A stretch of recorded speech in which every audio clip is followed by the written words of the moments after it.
We have about 36 minutes left before loss of signal on this revolution number 2.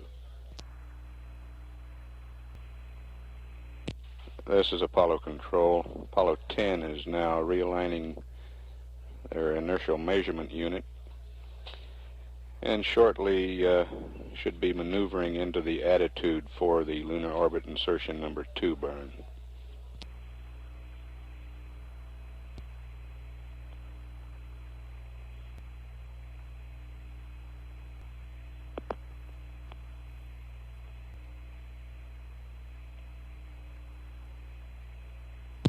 This is Apollo control. Apollo 10 has just passed the 45-degree west longitude line. Apollo 10, Houston, we'd like to leave your back pressure valve closed for another rev or so and look at it.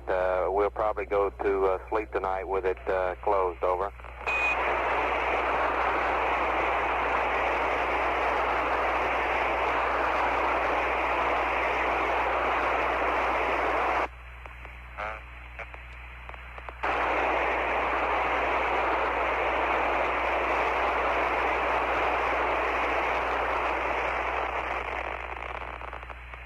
This is Apollo control.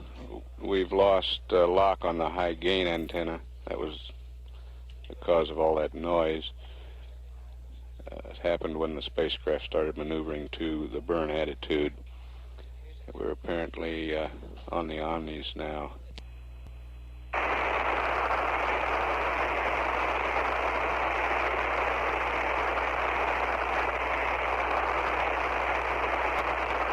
Apollo 10 is 22 minutes away from loss of signal on the second revolution. Just coming up on the 60-degree west longitude line in the Ocean of Storms area.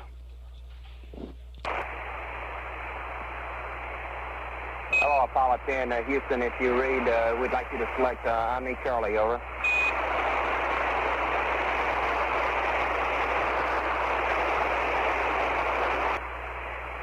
Hello, Apollo 10, Houston, over.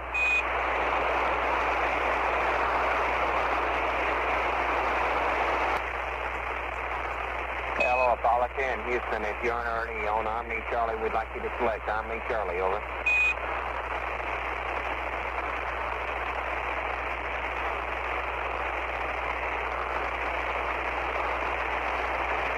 Hello, Houston, Rod 10, reading you about 3 by, over.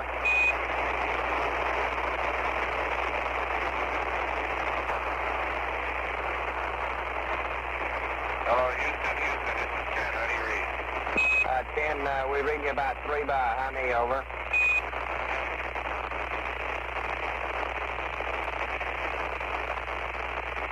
Hello, 10, Houston, over.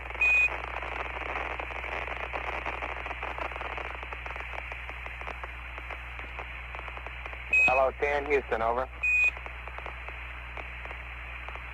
Roger, Houston, now I'm reading you loud and clear. We lost you on high gain. I've been waiting to pick up on Omnis. We're maneuvering out of the burn attitude. Roger, we're getting low bit rate 10. I don't know whether you copied my last transmission before we broke lock. We're going to leave the back pressure valve closed and watch it for another rev. And probably for the sleep configuration, we'll have it off, over. Yeah, we got that, Charlie. Thank you.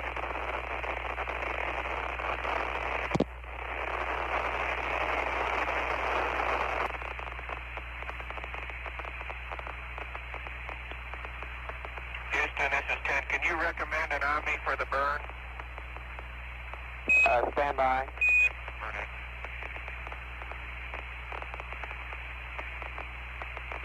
For the burn attitude before LOS. Roger, 10, we copy. Your best Omni is Charlie, over. Okay, that's where I am now, so I'll stay there. Roger.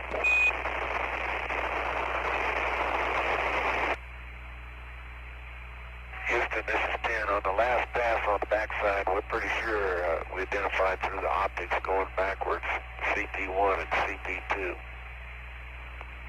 Roger, 10 really sounds great. Over. Did you, 10, did you call it up, or did you just manually track? Over. Just manually track. If we'd have called it up, that would have shot our wide deadband out of the sky. Roger. That was John Young reporting they could see the selected landmarks on the backside of the moon.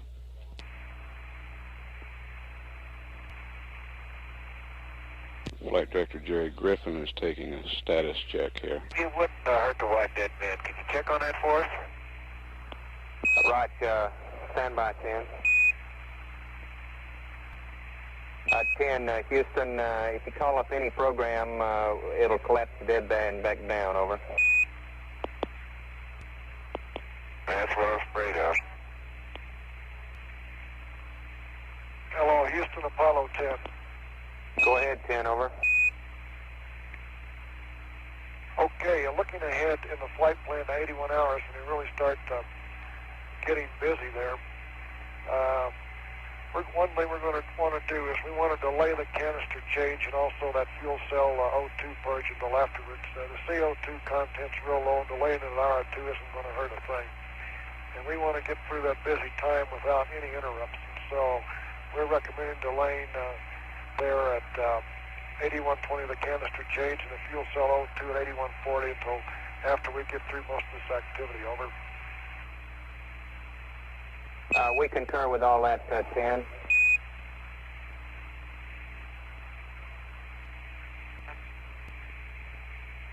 We have 10 minutes of acquisition time left in this pass, and we're 39 minutes away from the LOI-2 burn. This will be another retrograde burn with the spacecraft pitched up 10 degrees. Houston, Apollo 10, we've already completed the program 30. Do you want us to go into 40 before we lose you at LOS? Over. Roger, we'd like to see P40, 10. Over. Coming up.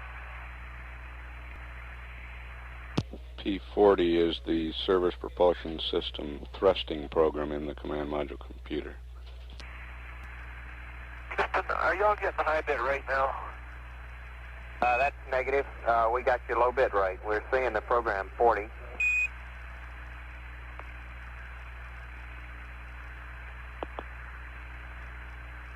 Right. In other words, you can read all that stuff. You just need high bit rate to uplink it, huh? 10, we can command the low bit rate even, but it takes a little bit longer. We got some parameters that are on our low bit rate, but all your disky stuff, we can see low bit rate. Over.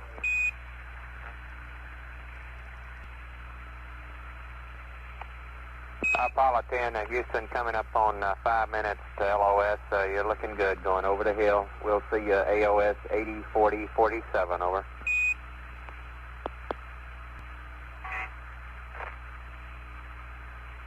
Roger, 80, 40, 47. And 10, one more update for you. After your maneuver, after LOI 2, as you come around the horn, the high gain antenna for the comm will be a pitch of minus 5.5. Over. Set your minus 5.5. What about the yaw? It's still good. Okay.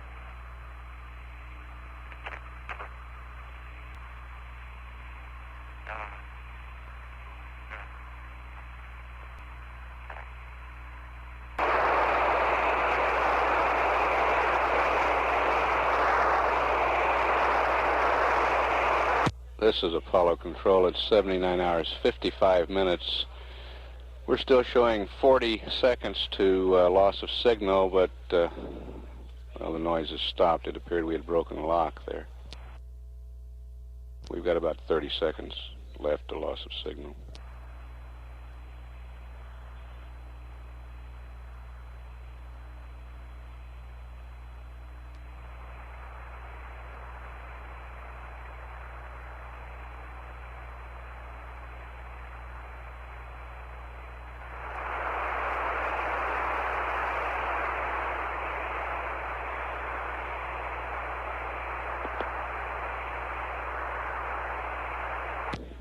And we do have loss of signal now. We're 28 minutes 30 seconds away from lunar orbit insertion number 2 burn. The maneuver by which we will circularize Apollo 10's orbit. We've targeted for a circular orbit of 60.1 nautical miles. We're presently showing Apollo 10 in a lunar orbit of 170.7 by 60.1 nautical miles. To review briefly this upcoming burn, it will be a service propulsion system, retrograde with the spacecraft pitched up 10 degrees. Ignition time is 80 hours 25 minutes 7 seconds, while Apollo 10 is behind the moon and out of contact with the Earth. We will have to await acquisition of signal and a post-burn report from the crew to find out how it went. A delta V of 139 feet per second, duration of the burn 14 seconds. We will next acquire Apollo 10 at 80 hours 40 minutes 47 seconds, 42 minutes and 37 seconds from now. This is Mission Control Houston.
This is Apollo Control, and we should be burning now for the LOI-2 burn.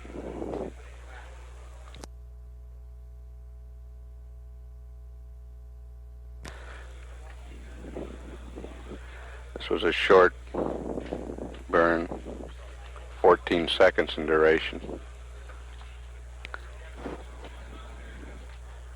We'll know when we acquire the spacecraft in about 15 minutes how this burn went. The first thing we'll get is a burn report.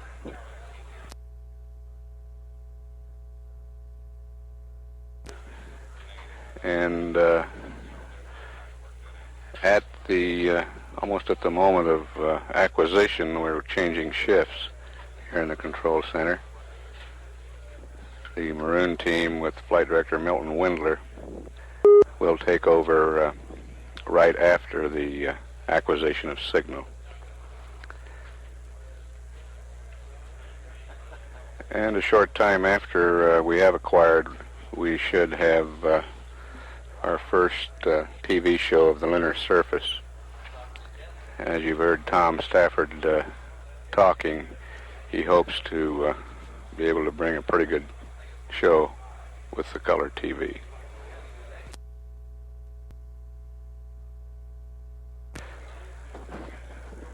Our best estimate right now on the change of shift news conference time is 9:30 p.m. Central Daylight Time.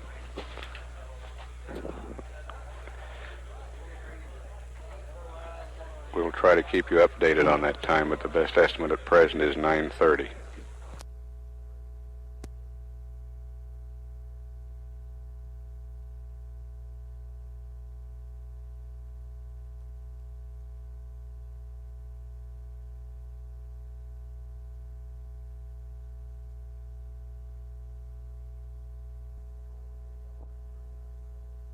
This is Apollo Control at 80 hours 39 minutes, and we're expecting to reacquire Apollo 10 now in about 1 minute 50 seconds, at which time we expect to get a report from the crew immediately on the LOI-2 maneuver that was performed on the backside of the moon. Here in Mission Control, we've completed the change of shift. Flight Director Milton Windler has relieved Flight Director Jerry Griffin. Our capsule communicator on this shift will be astronaut Joe Engel.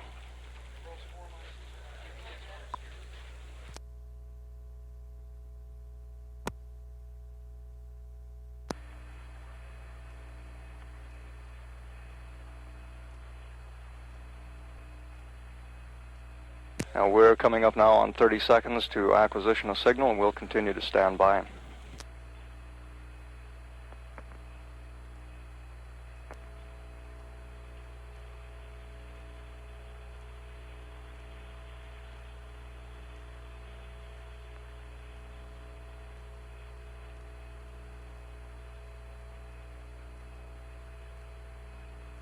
Ten seconds now till AOS.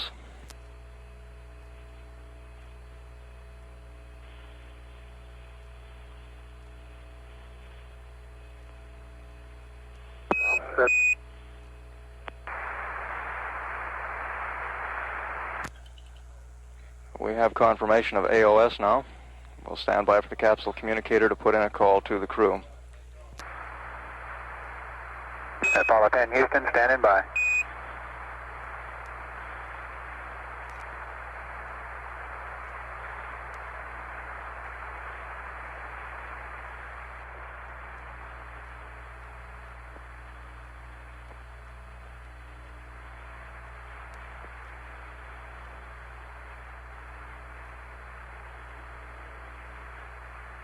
Apollo 10 Houston, standing by.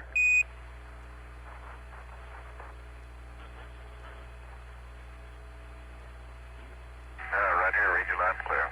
Hey, good show, Gino. How about a burn report there?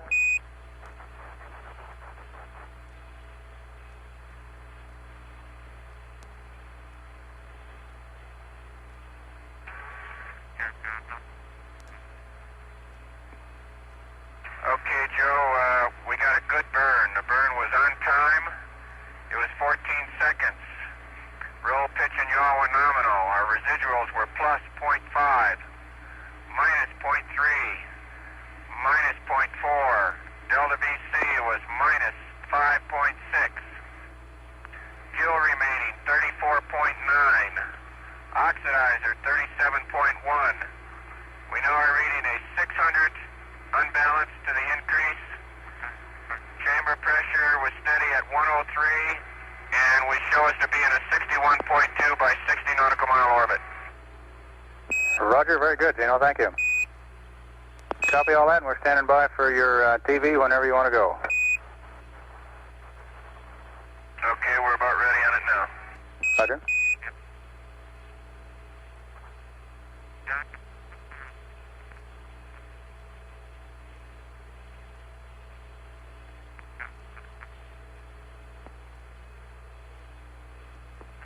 Houston, or Apollo 10, this is Houston. We'd like for you to do your VERP 66 now. Okay. We're standing by now for television transmissions from the lunar surface. That burn report passed back to the ground by Gene Cernan indicated that we got very close to the planned burn. The onboard reading was 61.2 by 60, and after some tracking on the ground, we'll have some Mission Control Center figures to go along with those from the crew.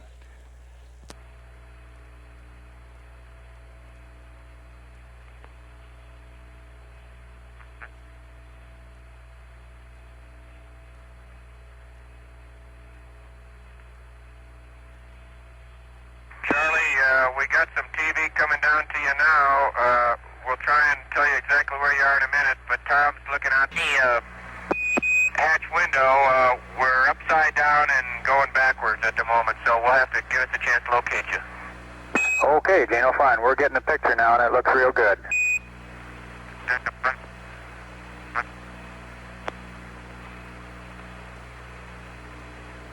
Tom's going to try and have you looking right at a very bright, young ray crater.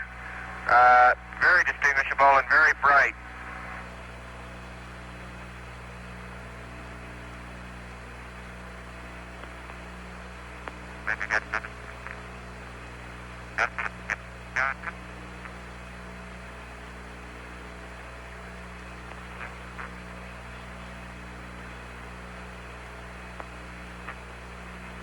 Okay, 10, this is Houston. That's a real good picture, and we see the crater you're talking about there. That's an awfully good TV picture. Okay, we ought to be coming up on the left side of your picture on Nepper here, if Tom can scan over to get it. Okay, we verified.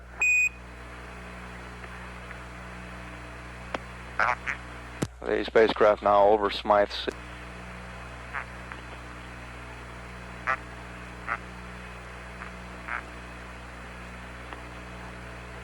We should be coming right over the Smythe Sea right at the present time.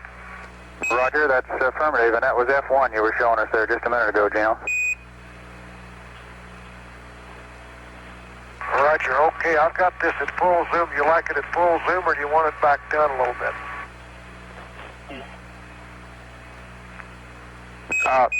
Joe, monitor, it looks like we've got some pretty good resolution here. You got fantastic resolution, Tom. You might back off the zoom just a little bit to give us a little bigger picture, get a little better orient.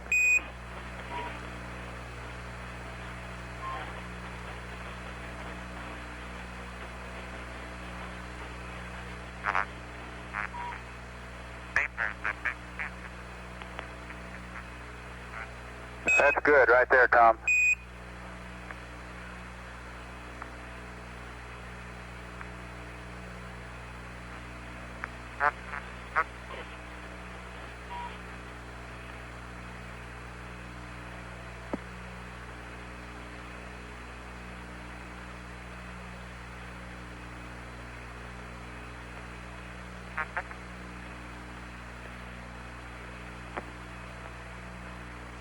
Apollo 10, this is Houston. We'd like for you to cycle at ALC just so we can get a comparison of the picture. Stay there for about 5 seconds and then go on back to your present position. Okay, we're on inside right now, and we'll give you a mark when we go to outside. Roger. Okay. Mark it, we're on outside now.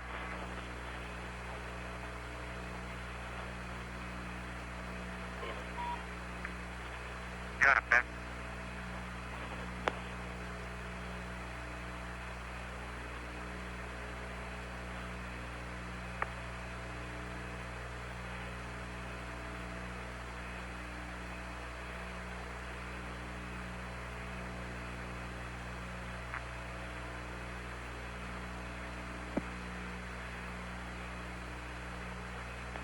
Joe, can you see we just passed over a rill down there? The rill should be in the upper left-hand corner of your screen. Yeah, we've got a hint of it, Tom, and the outside position on it, ALC, seems to give us better resolution down here than the inside. How's that compare with your monitor? Same way, Joe. The outside gives us lots better. And at this time, we're passing over a big crater now. You can see it with the rim there. Roger, got it. And it's got a couple small ones on the inside. Okay, the little small beacon there is a pure white. The rest of the crater is a brownish gray with several little spirals of white. How does it show up down there, babe? It shows up exactly the same, Tom. That's perfect. Okay, I've got a real bright red crater. I'm going to zoom in on it. The top of it is pure white, and there you can even see looks like there may be some boulders around on it. I'm going to zoom on it. Okay, we think that may be Schubert, Tom.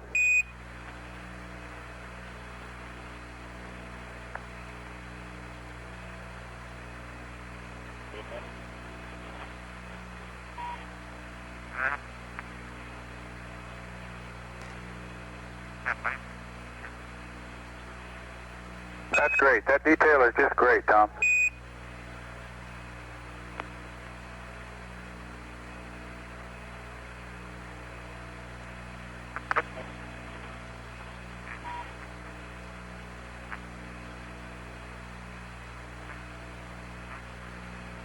We estimate this crater is about 40 miles in diameter. Again, for your edification, we are upside down going forward to keep the sun off the windows and also kind of conserve fuel. But the rate you see there on the monitor, at least what I can see, is exactly our orbital rate here.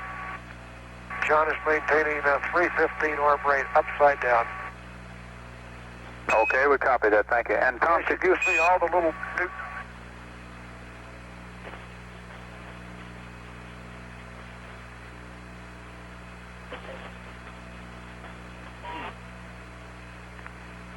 Go ahead, Joe.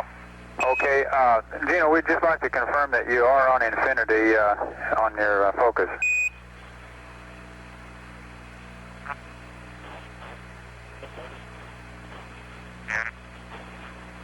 It's firm, we are on infinity.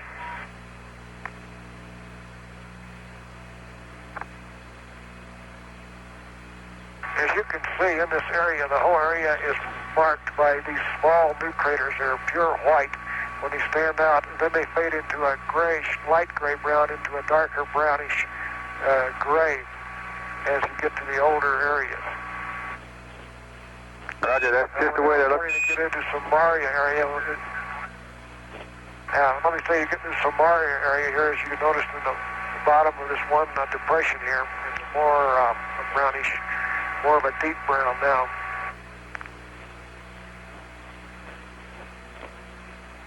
Roger, it's looking here exactly as you're describing it, Tom. That's tremendous.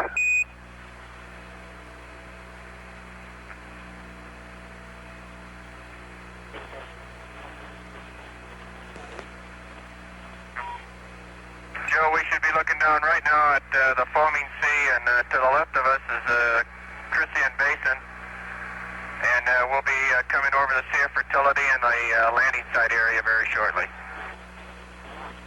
Roger that.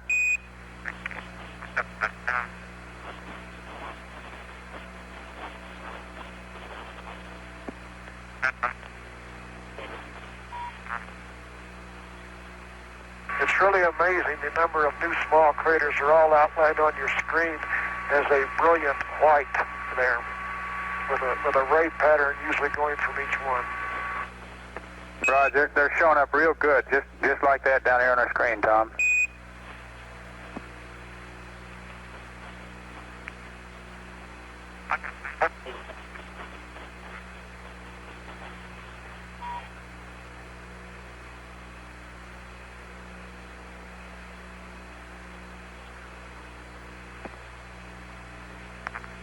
Ken, this is Houston.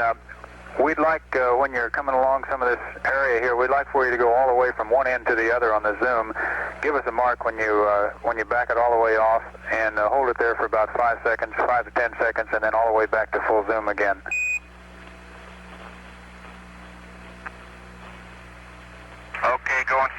the zoom at this time.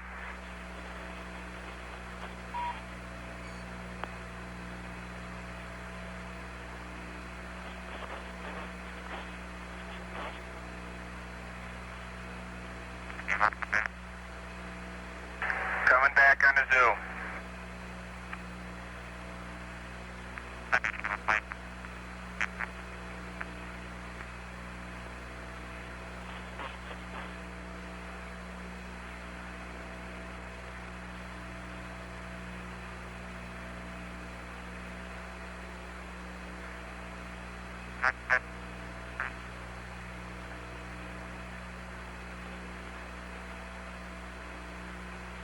Okay, we'll take you on the right side. Gene will show you the crater Langrenus. Tom, you're reading our mind. We were just going to ask you to take a shot of that if you could.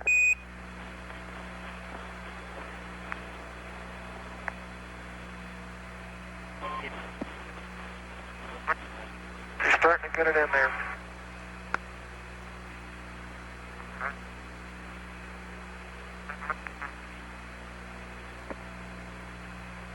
Jim Lovell described the terraces of this crater on Apollo 8.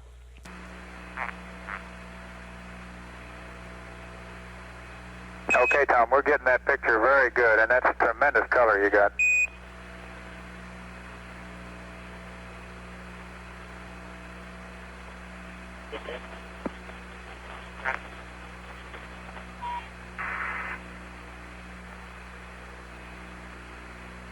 Joe, I don't know whether you can actually see Langrenus with its central peaks, but it's an enormous crater. Roger, it looks pretty impressive from the picture we're getting, Gino.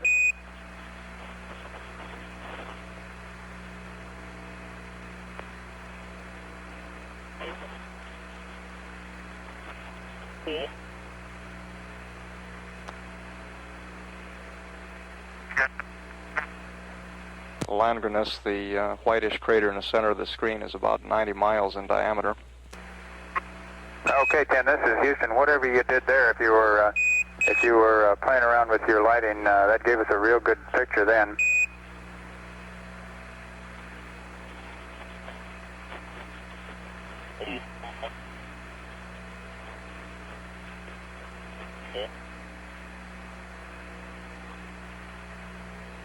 You're looking right at the central peak of Langrenus right now. We're getting tremendous detail, Gene. Are you cycling the aperture at all during this time? Yeah, that's what I was doing, and when I open it up and then stop it down, my monitor just goes very clear for you. Yeah, same here, we confirm. When you stop it down a little bit, we get an awful lot of detail. It's just great. We're getting a real good picture of that central peak now. Okay, Gene, we're wondering if you could zoom in on that central peak with that aperture shut down a little bit. Oh, you got it. I'm sorry. The walls of Langrenus are about 2 miles high. That central peak is about 7,000 feet above the floor of the crater. Down over here. I'm losing out of my window. Roger that.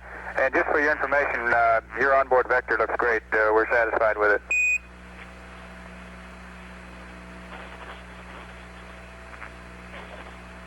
John's going to show you Mare Crisium over there on his side. Okay, we're standing by.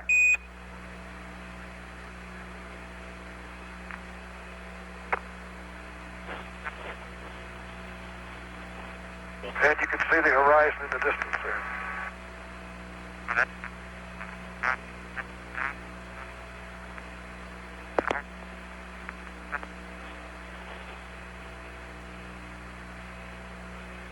That's just absolutely beautiful.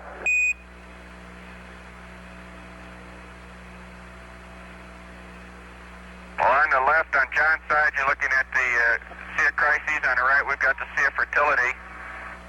And we're coming very shortly up upon Apollo Ridge out our hatch window. We're right over we're starting to look straight down over the Mare Basin, and here we'll show you the Tarantius twins and Sech A and B, and say right down NASA 1 for us. Tom, the resolution, the detail that we're getting is just unbelievable. This is just great.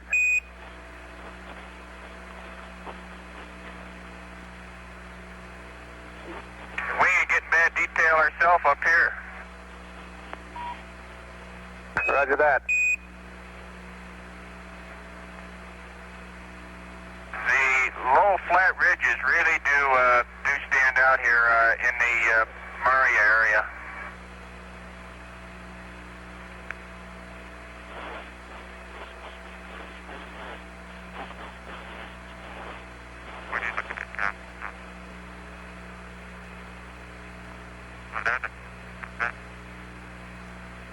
We're coming right up on Tarantius, Papa, Kilo, Hotel, and Golf here, leading into the landing site area.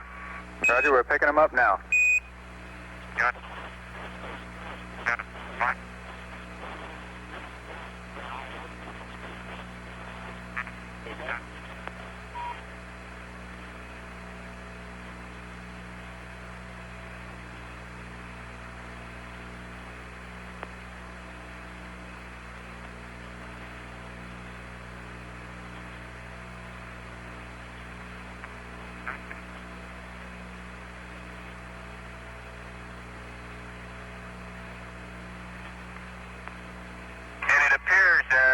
With looking with the binocular down into a crater like Tarantius Golf, that there's shadows which appear, rather than to be peaks, they appear to be slight small boulders of some sort.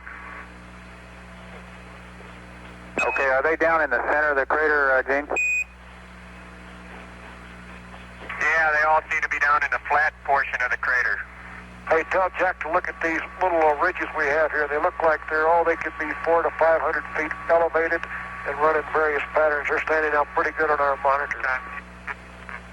Roger, we see them real good, Tom.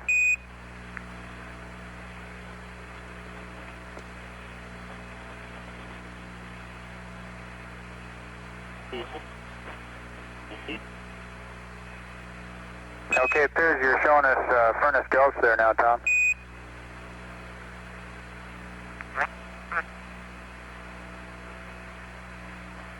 And Houston, on Messier A, it appears, I would have to say there's boulders on the slope leading towards the same direction we're moving.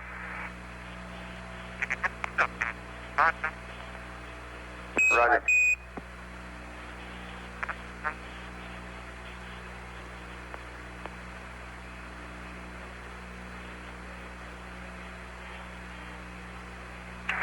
These are thrown out on the rim, and Sechier Kilo is another one which appears to have boulders, and you can contrast them very easily from the little pinpoint craters around the edge. They just stand out differently, and they appear to be boulders that are out on the rim, out on the edges of the rim. Okay. Roger. Which one are you looking out of now, Jane?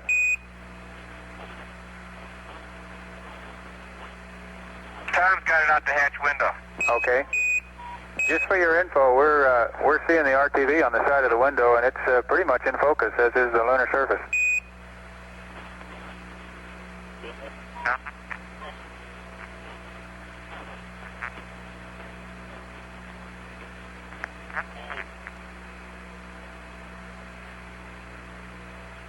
You should have Gutenberg coming up the other way.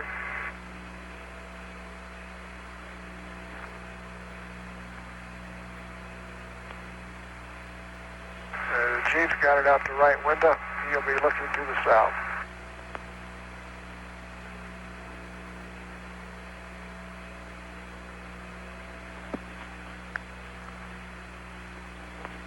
Joe, I think, if I'm not mistaken, that might be Gutenberg right there. And I'm looking, showing you the central peak, which is very clear on my monitor here. Roger, that's where all the pencils are pointing down here, Gino.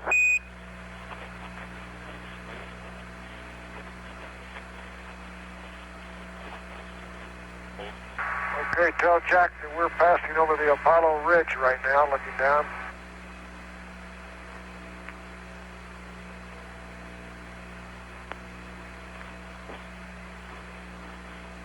Well, this telling you guys, that color is really spectacular. That really brings it home.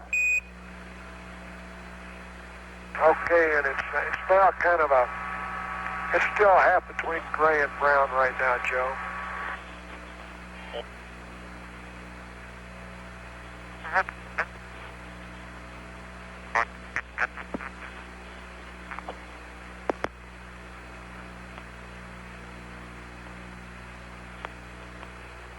Jack, you're looking at some of those depressions that go right through some of the craters now, and they're very flat, and where they're shallow, we can see right to the bottom of them. Roger.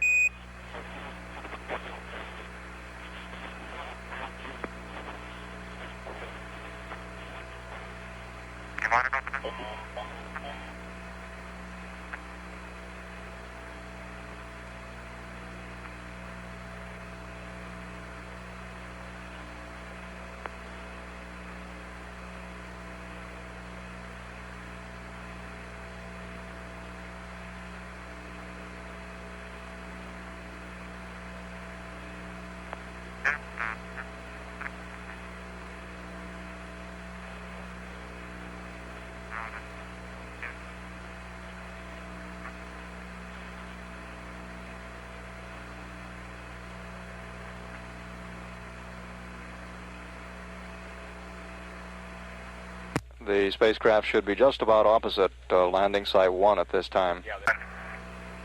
Roger.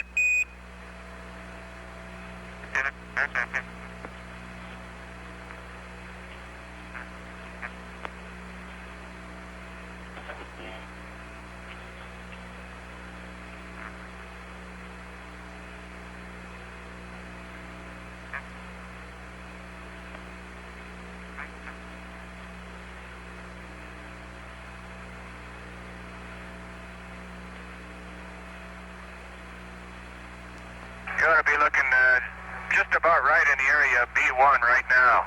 Roger, we're picking it up, Gene. We've got it in the upper left-hand portion of our screen now. And I don't know what...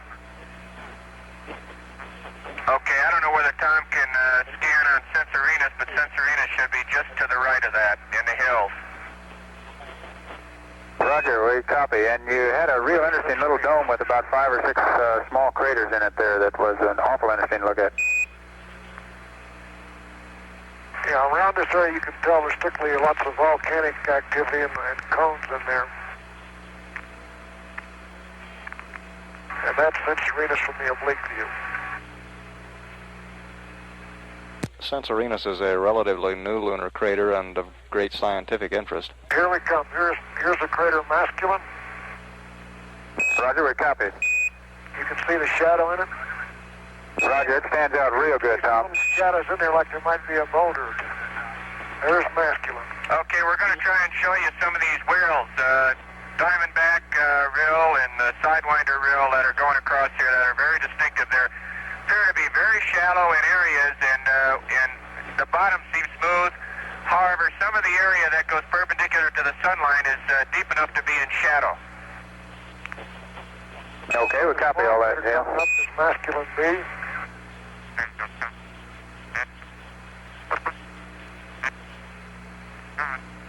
And here's our little nicknames, the rills Diamondback and Sidewinder.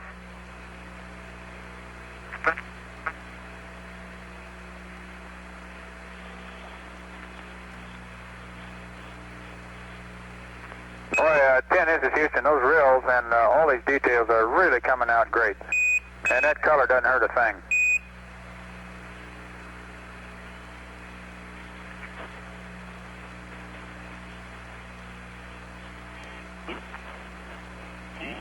Okay, we're coming into the Terminator, Houston.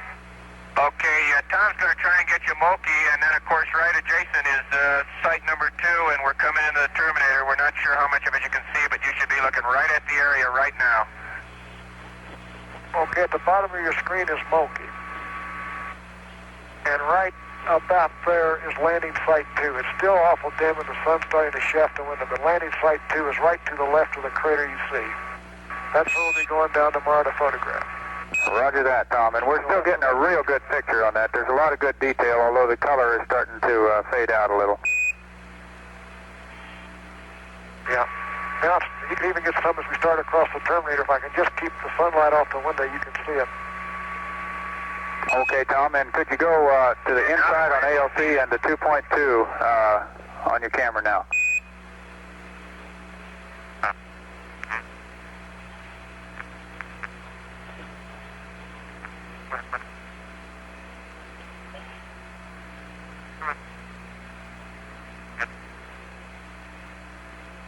Jack, the area now that it's being uncovered by light in the landing site 2 area looks a little bit rugged.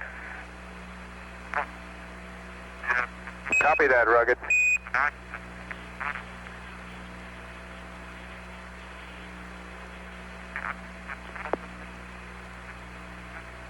Okay, and the real you see besides smoke is what we have termed as Highway US 1.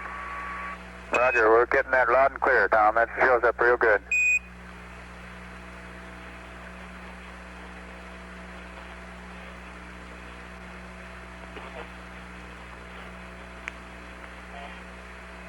The sun is coming right on the window. We're hitting the terminator, so it's kind of rough. I'm going to have to knock it off here, so I don't want to hurt the tube.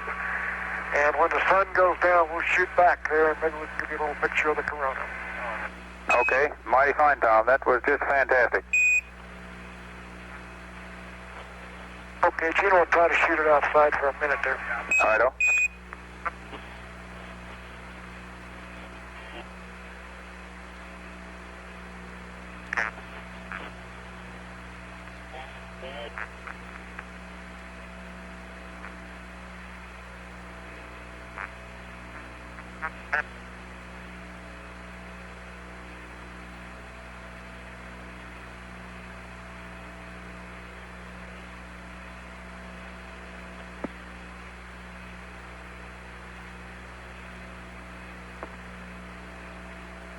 Ken, this is Houston. Before you terminate the TV, before you secure it, we'd like to have a color chart shot so we can calibrate things. Okay, stand by. No hurry on that at all, just before you secure that. Okay, Joe, looks like that's going to be all we can show. I wanted to show you Theophilus looking across the terminator. It's got 2 very distinct central peaks. It's a huge crater. The peaks are still lit. The backside rim is still lit. But I don't think I've been able to show it to you from what I can see on my monitor. Okay, we picked it up down here, Gino. Well, it didn't come in too good on my monitor. I was hoping to get it to you before we passed too far away from it. But we'll show you a color chart here in a minute. Okay, mighty fine.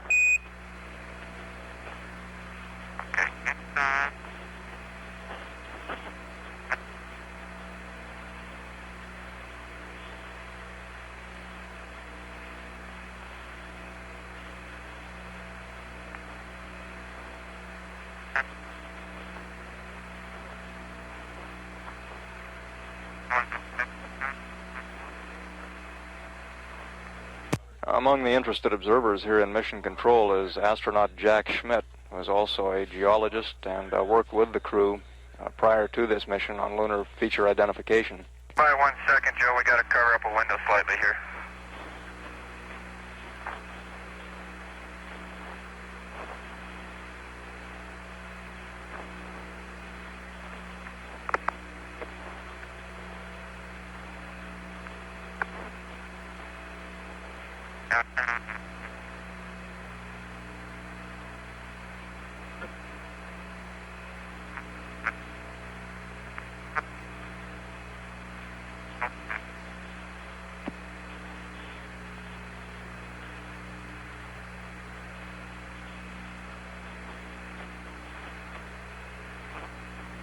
Houston, we'll knock it off right after this because we've got to repress the limb and get on with the limb activities. Roger that, Tom. Okay, we're picking up the color chart now. Give us about 5 or 10 seconds of that.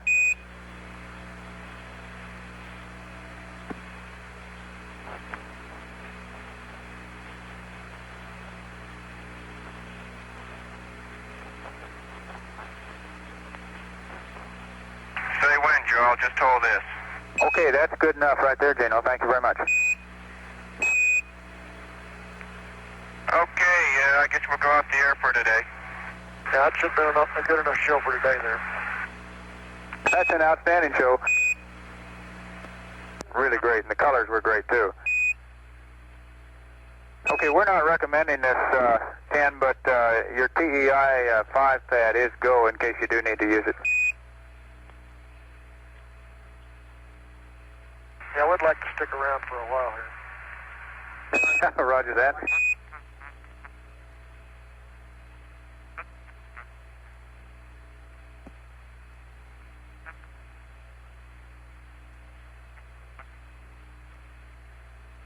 Okay, Apollo 10, this Houston.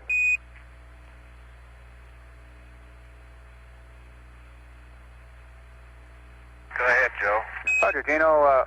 Before you start activating, we'd like to get a LEM CM Delta P readout from you. And while you're up there, would you look for see if you can find any Mylar hanging around in the cabin dump valve there? Okay, we fully expect to find it in the LEM cabin dump valve. Roger.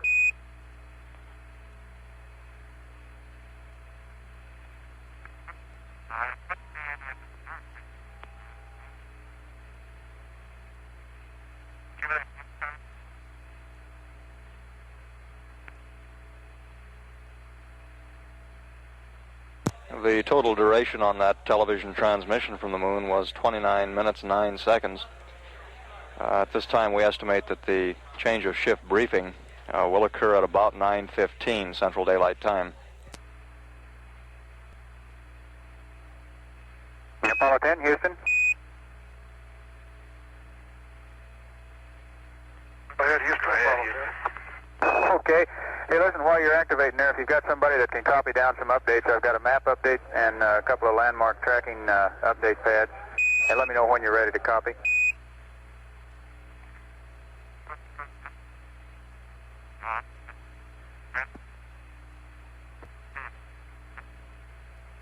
Go ahead, Joe. Okay, Gino, I'll give you your map update pad first. It's for Rev 4. LOS will be 815301, 820448, 823911. Sunrise will be at 820041, sunset 831308.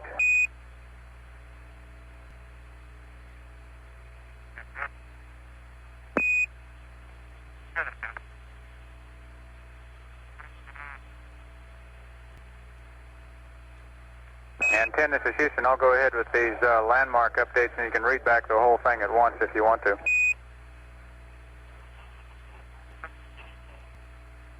Go ahead. Okay, this is your landmark tracking update, F1. 823845, 824347. 000-326-000. North 071220. That concludes F1. Coming up now with Bravo 1. 825547. 830050.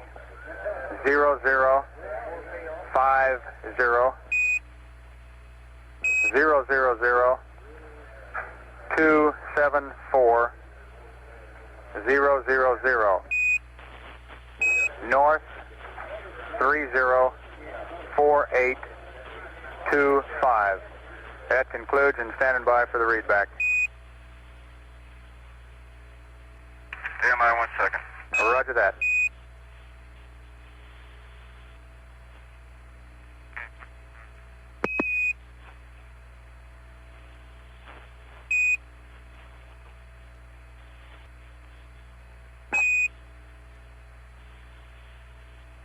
Okay, Joe, here they come real quick. Rev 4 is 815301, 820448, 823911, 820041831308. You with me? Roger, that's correct. F1 is 823-845, 824347. 3 balls, 326 and 3 balls. North, 071220. Roger that, go ahead. 825547, 830050. 3 balls, 274, 3 balls. North, 304825. Read back's correct, Gino, thank you.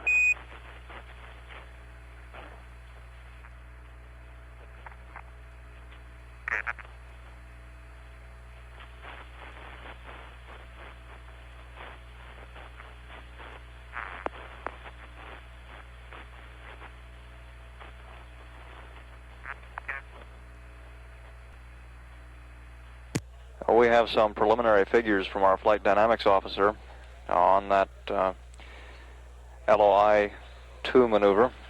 We were shooting for an orbit 60.06 by 60.06 nautical miles, and our preliminary tracking shows that we obtained an orbit of 59.7 by 60.2, which of course is very close to the pre-planned.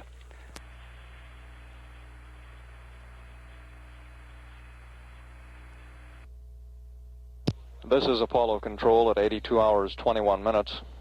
During the change of shift press briefing, Apollo 10 completed the third revolution. We collected about 4 minutes of conversation with the crew on tape.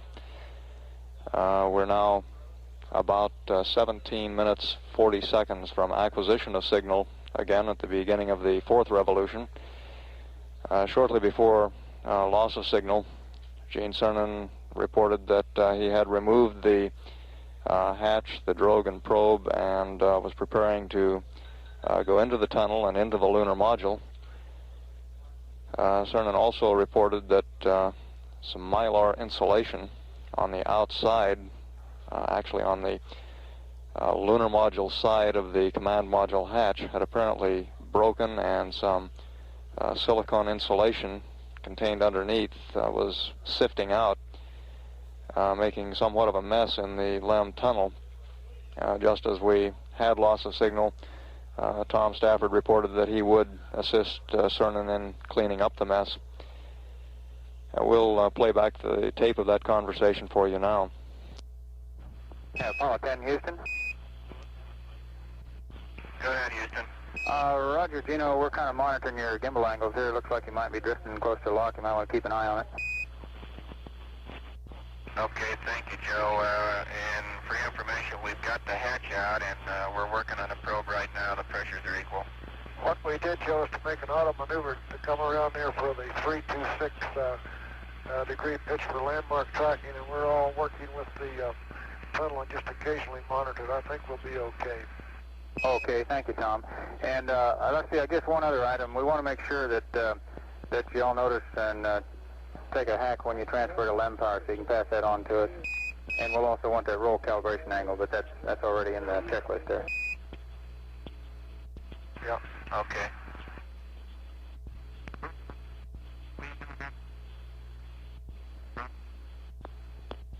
Hello, Houston. This is LMP going off the air. Joe, I'll be talking to you from inside Snoopy later. Okay, Gino.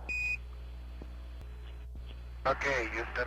What Gino's doing now is he's up in the tunnel cleaning the mylar out of the valve up there. Or insulation it is. It looks like cotton is what it looks like. It tastes like fiberglass.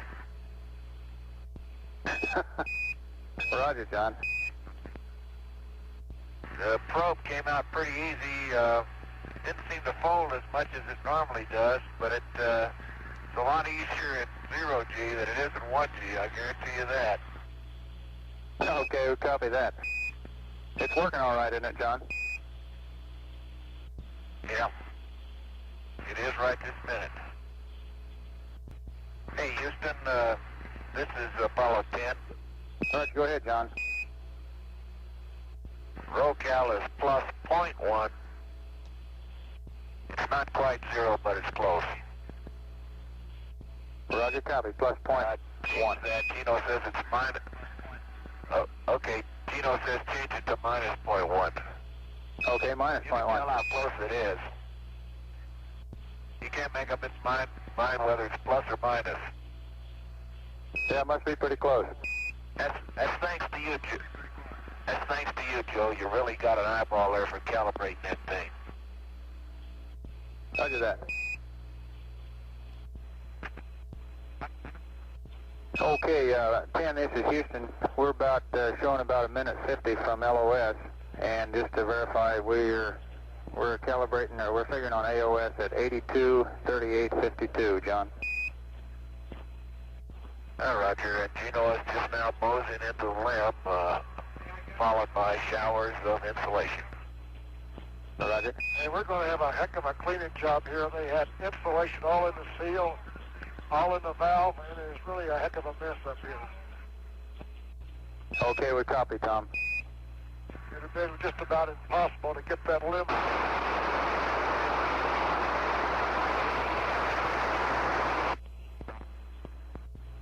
10, this is Houston. Go ahead. Roger, Tom, I want to, have you got the umbilicals hooked up to your suits now? I'm still on my umbilical here. I'm up in the tunnel trying to help Keith get this crap cleaned up. What? Yeah, okay, Tom, you might want to watch real close if you do unhook the umbilicals to try and keep letting that mylar get in the intake, or the inlet side of those things and get into the suit loop.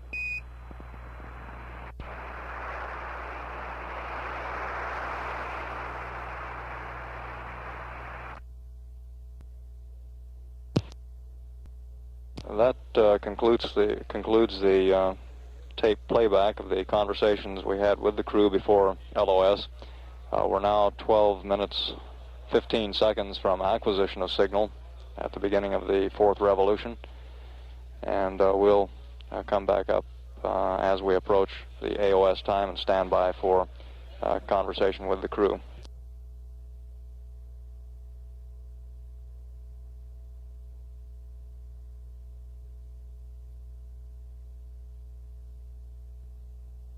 This is Apollo Control at 82 hours 38 minutes, and we are about 1 minute now from acquisition of signal as Apollo 10 moves into the 4th revolution around the moon.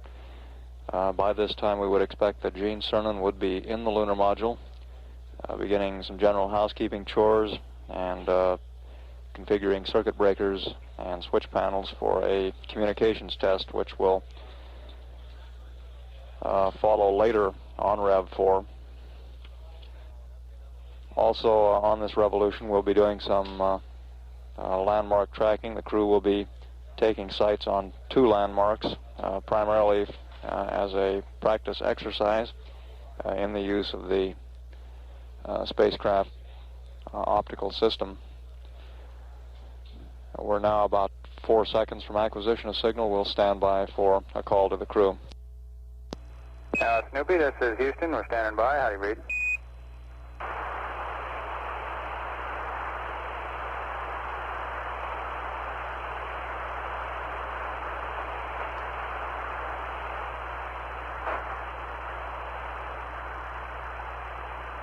Hello, Snoopy. Houston, we're standing by.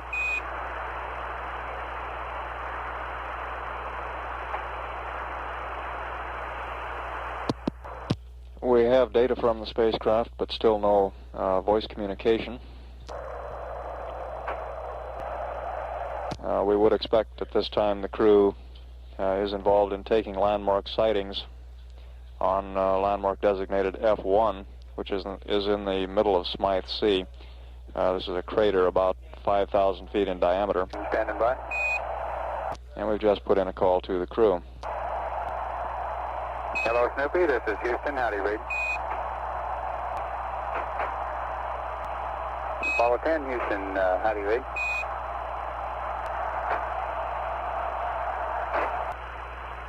Yeah, Apollo 10, this is Houston. How do you read?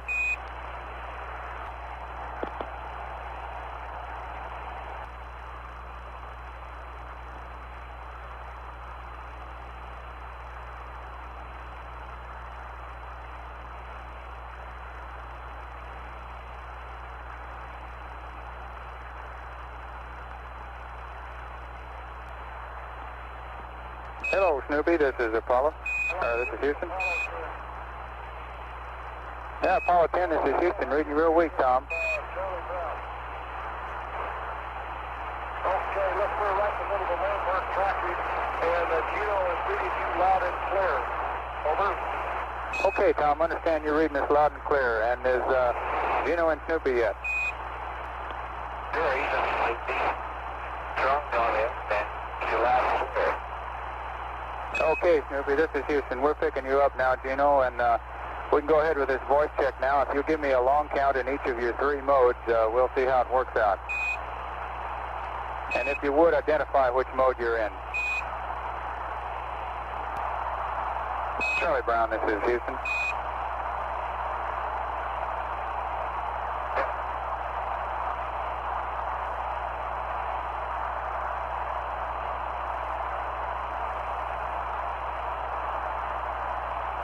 Charlie Brown, Houston.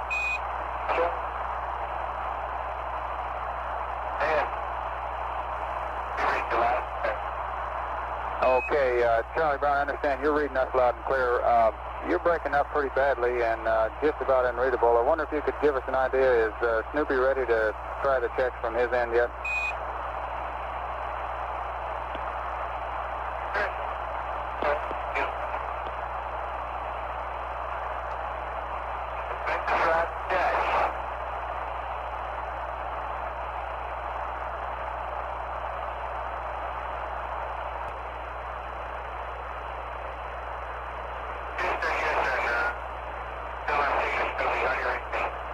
Okay, Snoopy, we caught that one, Gino. And how do you read Houston? I read you loud and clear. The only problem is that my command module hoses down here. On that command module com, everything's squared away, everything's going fine. Can you come over to him? But you cannot read me from Snoopy, over. Okay, you're pretty tough to make out in this mode, Gino. We'll go ahead and catch the long counts, though. If you want to give us a long count in each of your 3 modes, go ahead and identify which mode you're in. Houston, I am on CSM.com. I'm Charlie Brown com. I can read you when I go to Snoopy.com, but you cannot read me. Okay, Snoopy, we copy. You're on CSM.com, and you can read us when you're on Snoopy's com, but we're not picking you up at all. Okay, stand by just a minute, Gene. And in the meantime, how's the snow situation up there? That's pretty lousy. Everything else in the limit, so I'll give you all brief when I get back in the CSM. Going along great except the com, and I can read you loud and clear on Snoopy.com, but you're not reading me at all. Okay, we understand, Gino. Stand by here. You might have me verify some switches to make sure I got them all. I think I did. Okay, that sounds like a good idea. Okay, Snoopy, this is Houston. Do you want us to go through your switch list here to confirm these? Yes, I think you got a better idea. We might this as well. Okay.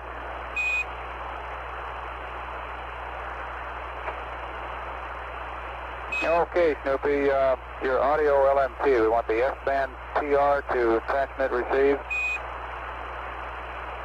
VHF-A, transmit receive. VHF-B to receive. No. S-band PM, primary to primary. Down voice backup. CCM, off. Reset off, low. VHF-A, transmitter to voice. VHF-B, receiver on. And S-band antenna forward.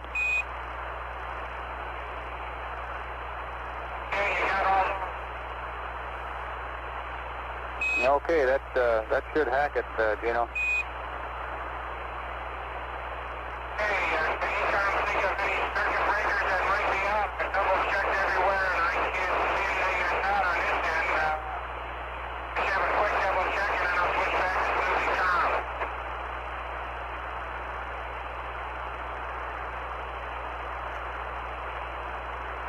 Okay, Snoopy, we're looking at circuit breakers now.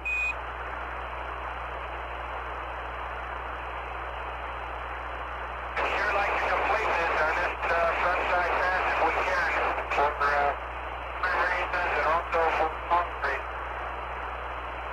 Roger that, Snoop. Snoopy, we're getting real good data. It's just our comm that we're having a little problem with here. Okay, and I read here when I go on to the car, this is the KC and I read.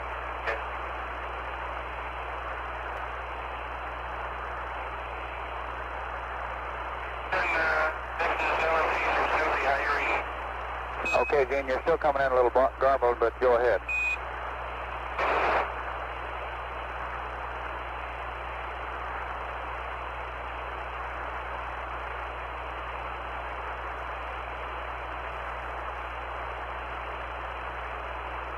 Snoopy, this is Houston. Go ahead, Gene. How are we doing, Joe? We're trying to figure out if maybe another antenna position would work better, Gene. In the meantime, we suggest that you turn those, you have the guys in Charlie Brown turn the suit compressors off so we don't suck this stuff up into the suit loop.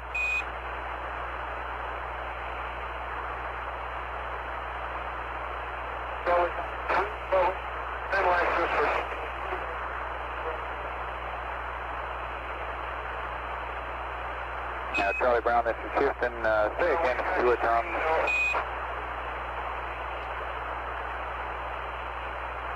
Got screens over the exhaust hoses, and we've been sucking out of the command module for 3 days cleaning the screens, so we're all right. Got good signal strength on both SBN forward and SBN antenna on the map. You want me to switch over and give you a call again? Roger, let's give it another try. Okay, I'll give it another try.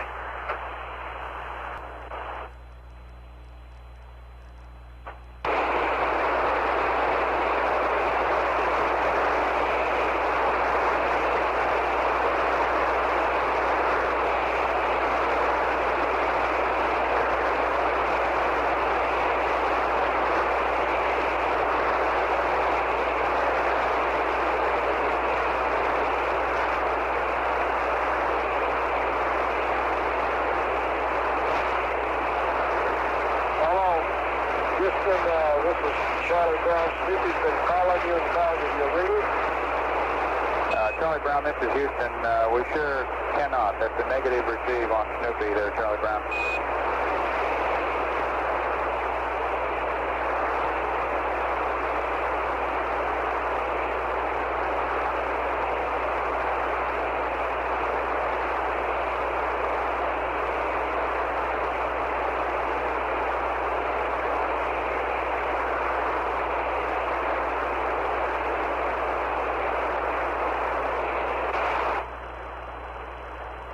Charlie Brown, this is Houston.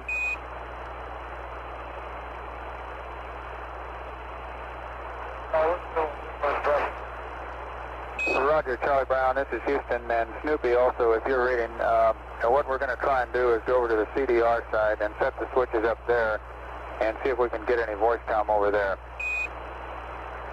And we'll read off the switch list to you, Gino. Okay, Snoopy, this is Houston. On the panel 11, push in the commander's audio, and then on the commander's audio panel, set your S-band TR to TR, VHF-A TR, and VHF-B receive, and on the LMP panel, go to backup, and let's try it.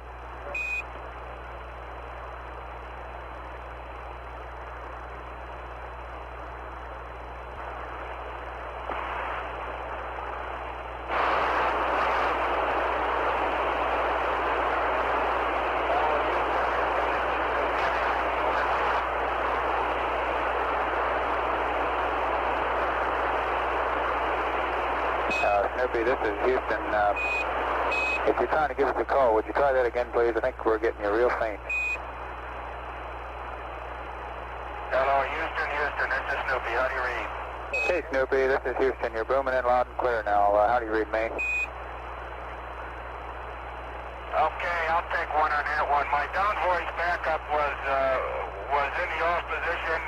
It looked to me like it was down voice. I pulled it twice, but apparently not hard enough. I'm in down voice backup now on the LMP's panel, and you read me loud and clear. Is that correct? You're loud and clear, Gino. Let's press on. I bet we can wipe this out in time. Go ahead with a long count, one long count in each mode, and give us an identify which mode you're in. Push to talk box and so forth. Okay? Okay, real quick. Let me reconfigure the other panel here the way it was. Roger, go. Okay, I'm in ICS-PTT. Long count follows 1, 2, 3, 4, 5, 5, 4, 3, 2, 1. How do you read me?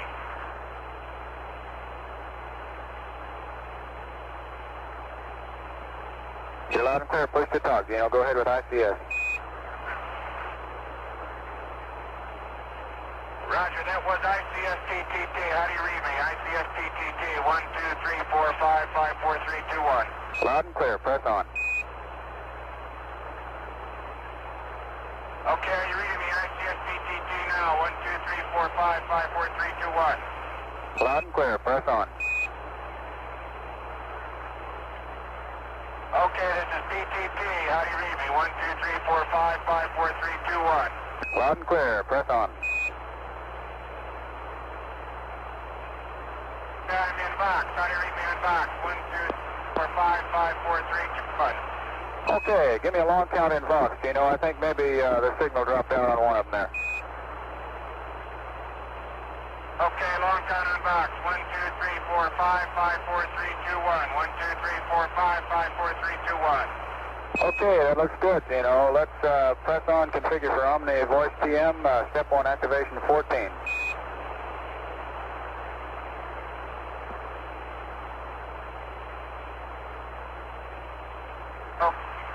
Okie dokie, and by the way, you do have me on our hot mic ICS-PTT in this configuration, just to confirm it. Roger that. Okay, step 1, I'm going to voice. Okay, I'm going to voice, and biomid right. Okay, and stand by till we get set up here. I'll give you a call.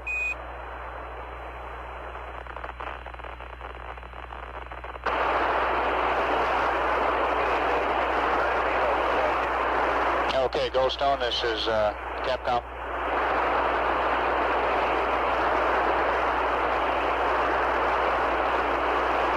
Goldstone, Capcom.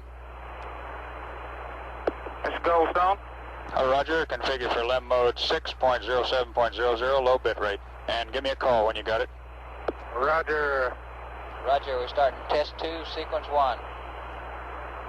Comtech, Goldstone, we are there. Thank you.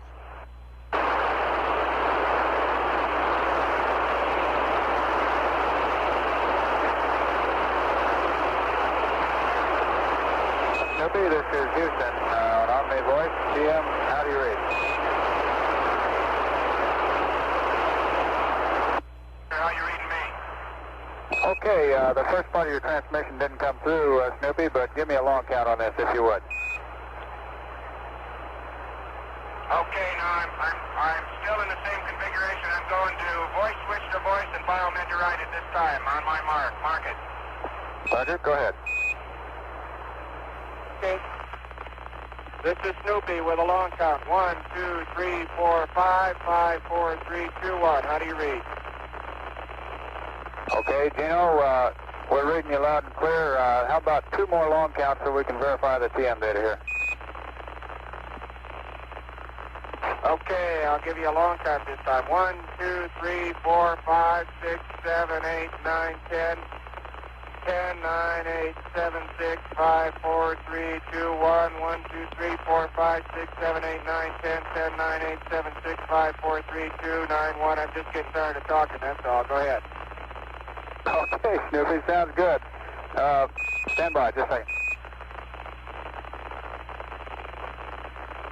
Roger that.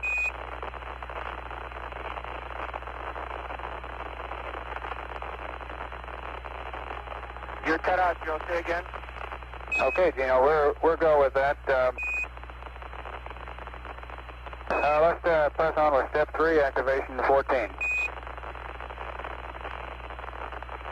Okay.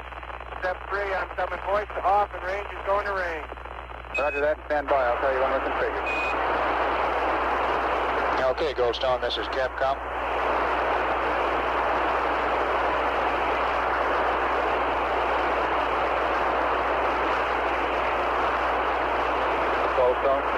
Goldstone, Capcom, configured for land mode 6.02.00. Give me a call when you're there. We're there.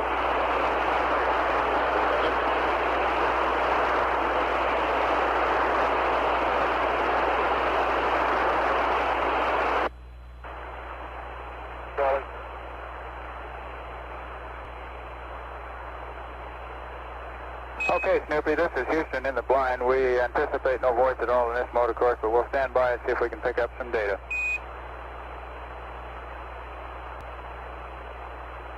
Okay, Snoopy, this is Houston in the blind. We're still monitoring data and standing by in this configuration. I'll let you know when we'll press on. Okay, Snoopy, this is Houston. We've got our data and we can proceed on with step 5 now.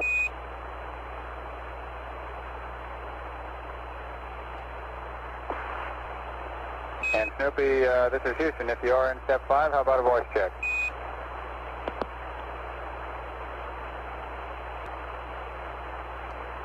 Okay, Snoopy, this is Houston. We've got no voice from you. How about going to down voice backup?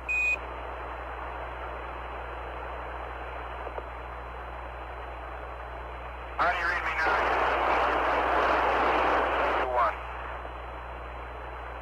2-1. Roger, stand by, Snoopy.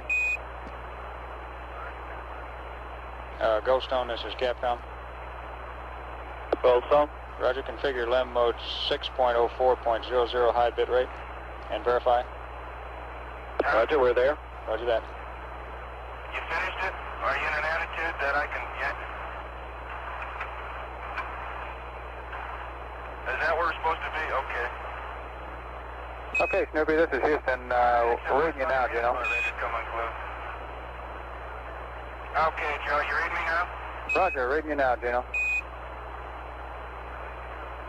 And, yeah, I guess you were, because I suppose I'm in hot mic in this configuration. Roger, that's affirmed. And Charlie Brown, if you can get... press on, I'm ready to go on. Okay, we're going to stand by till we verify Charlie Brown here that he's in his landmark tracking or sleep attitude. He is. I just got word from him. Very good. Okay, let's press on with Steerable Voice TM. Cernan? Okay, Steerable Voice TM. Sleep attitude. Yes, Joe. Here goes that antenna, so stand by. Okay. Goldstone, Capcom.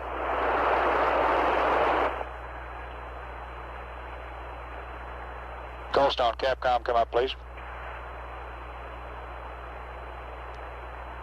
Goldstone. Roger, configure LEM mode 6.02.00. Give me a call. That's affirmative. We are configured. Okay, thanks.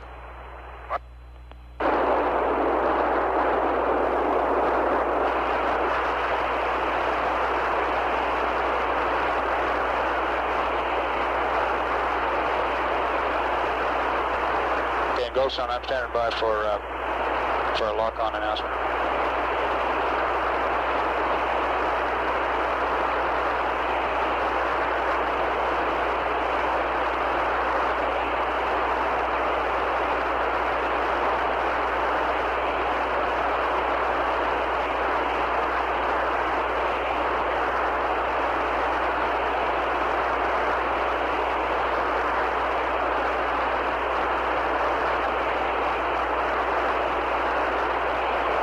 Brown, this is Houston. While we're waiting here, we'd like for you to turn H2 tank 1 heaters to auto and H2 tank 2 heaters to off, please.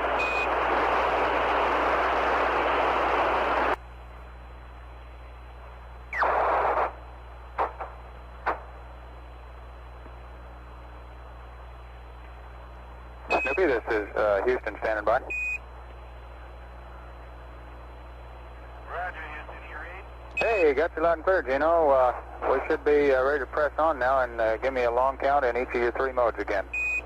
Houston, Charlie Brown, how you read? Not yet, Joe. Wait till I get this thing locked up on auto. I'm only on slew. John, my mistake, he's got about another 10 seconds to maneuver. Okay, Houston, we copy.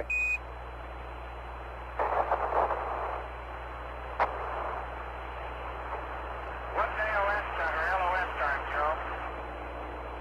We've got about 33 more minutes, Snoopy. Okay,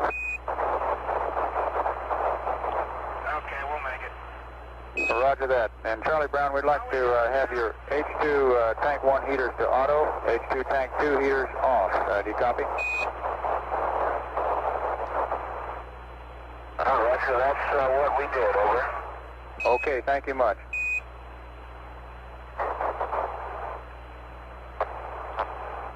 How soon? Huh?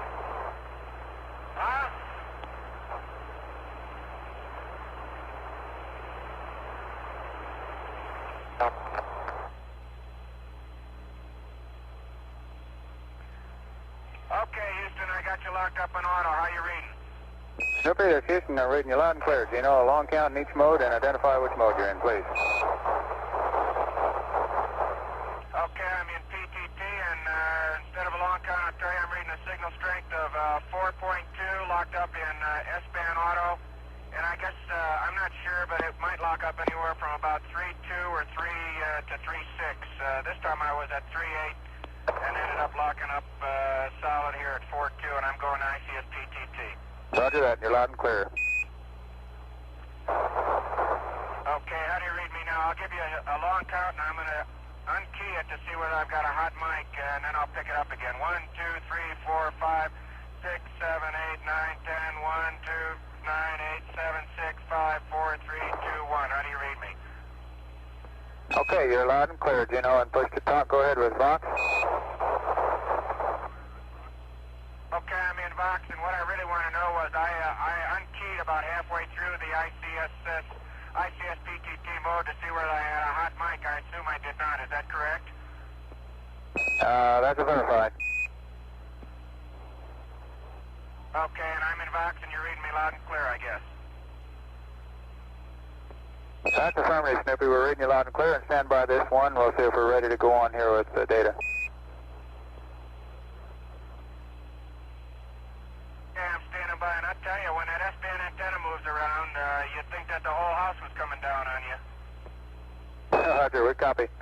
Charlie Brown, we'd like to update your state vector. If you could give us accept, please.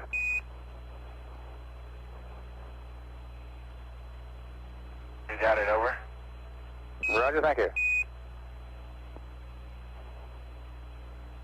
What happened? Did that last thing get transferred from the landmark tracking over? So far, so good. Roger, that's affirmative. And Snoopy, we can proceed on to the FM mode now. Okay, I'm going FM, and I'll give you a call. If I don't hear back from you in 30 seconds, I'll switch back to PM. Negative. Stand by in the FM mode, Gino. Let me give you a call. You should be able to read me, and if we don't catch you, if we can't read you, I'll give you another mode to go to. Okay, fine, Joe. I'm in FM right now. Okay, we'll be with you in just a minute. Goldstone, this Capcom. Goldstone. Roger, Goldstone. Let's see, configure LEM for 6.00.09 high bit rate.